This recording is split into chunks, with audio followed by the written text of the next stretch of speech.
बिस्मिल्लाहिर्रहमानिर्रहीम अस्सलाम वालेकुम। ज़िला भावलपुर का एक खूबसूरत शहर के अंदर अच्छी पोर्श सोसाइटी में खूबसूरत 5 मरले का घर और ये सारा डबल स्टोरी घर जो है मैं आपको दिखाऊंगा। कंप्लीट वीडियो देखिएगा और बहुत मुनासिब इन्वेस्टर रेट पे दस्तयाब है।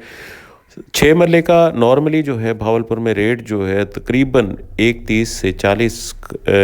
करोड़ 30 से 40 लाख रुपए है, लेकिन ये इन्वेस्टर रेट पे 1 करोड़ 10 लाख रुपए डिमांड है। 6 मरले का घर है और बिल्कुल गली जो है 20 फीट की गली है और मार्केट बिल्कुल करीब है और मेन रोड यूनिवर्सिटी रोड पे जाते हुए बगदाद स्टेशन जो पहले पंप आता है शेल पंप के बिल्कुल अकब में जो है ये खूबसूरत घर दस्तयाब है इन्वेस्टर रेट पे। जो दोस्त लेना चाहें तो मेरे स्क्रीन पे नंबर नज़र आ रहे होंगे, वो रब्ता करें और बहुत मुनासिब कीमत में ये घर आपको मिल जाएगा।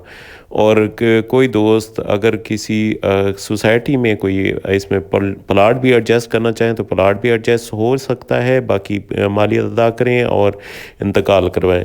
और ये बिल्कुल इंतकाल का रकबा है, हर चीज़ क्लियर, एक मालिक है इसका। बाकी आपको रेट भी बताया है, रेट बहुत मुनासिब कीमत में दस्तयाब है। इस यहाँ पे गैस बिजली हर चीज़ मौजूद है। गली भी बड़ी टफ टाइल वाली गली है, खुली तकरीबन 20 फीट की। बाकी अल्लाह ताला तमाम भाइयों को खुश खुरम रखे, आबाद रखे। अस्सलाम वालेकुम।